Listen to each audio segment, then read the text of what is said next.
먼저 지난 2014년 입성한 조희연 서울시 교육감의 교육정책은 교육감직 상실이 대법원에서 확정되면서 막을 내렸습니다. 지난 10년간 서울 교육 정책의 성과는 무엇이고 남은 숙제는 어떤 것이 있는지 이재원 기자가 정리해봤습니다.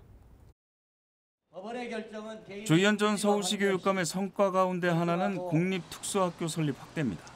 특수학교란 신체적, 정신적, 지적 장애 학생을 대상으로 한 학교를 말합니다. 조희연 교육감 이전에는 2002년 경운학교 설립 이후 특수학교 설립이 전무했습니다. 이에 조 교육감은 특수학교가 없는 8개 자치구에 공립특수학교 신설을 강조했습니다. 특수교육 대상자의 진학 희망 조사를 바탕으로 특수학급 신증설 수요 조사를 실시하고 특수학급 설치가 미진한 사립학교에 대한 특수학급 설치 확대 및 행재정적 지원을 강화하고자 합니다. 2019년 서초구 나래학교, 2020년 강서구 서진학교가 잇따라 문을 열었습니다. 12년을 기다린 중랑구 동진학교, 최근 추진 중인 성동구 성진학교 설립이 준비 중이지만 조 교육감의 퇴진으로 장담을 못하는 상황입니다. 혁신학교의 확대도 조 교육감의 성과로 평가받습니다. 지난 2014년 68개 교였던 혁신학교는 지난해 258개 교로 크게 늘었습니다.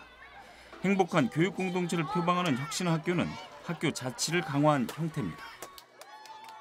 사회를 이해하는 지식은 단지 입시나 취업 혹은 산업 발전을 위해서만 배우고 익히는 게 아닙니다. 공정한 교육을 실현하기 위한 기본 조건은 운동장을 평평하게 하는 일, 바로 교육 불평등을 해소하는 것입니다. 하지만 보수교육계에서는 무자격 교장제도, 학생 성적 저하 등의 시선을 갖고 있는 것도 현실. 이와 함께 시행되고 있는 중학교 자유학년제는 내년 폐지를 앞두고 있습니다. 자유학년제는 중학교 1학년 기간 중간고사와 기말고사를 치르지 않고 참여형 수업, 체험활동 등을 중점으로 하는 것을 말합니다.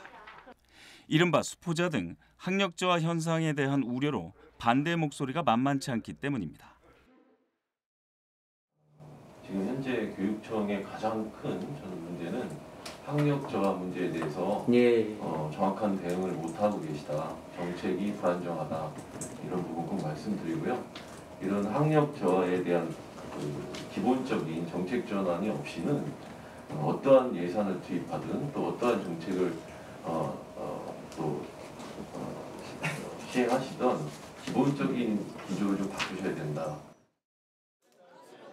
조희연 교육감의 대표 교육 정책인 학생인권 조례도 논쟁을 키웠습니다.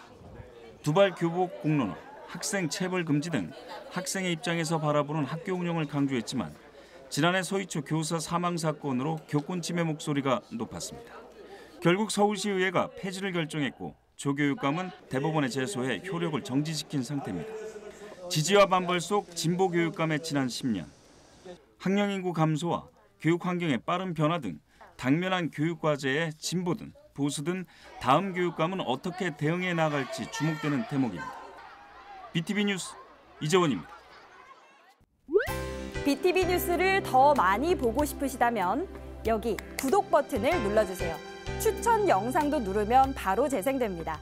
또 다양한 서울 소식을 보고 싶으시다면 휴대폰에서 가지 앱을 다운로드해보세요. 저희 BTV 뉴스를 시청해주셔서 감사합니다.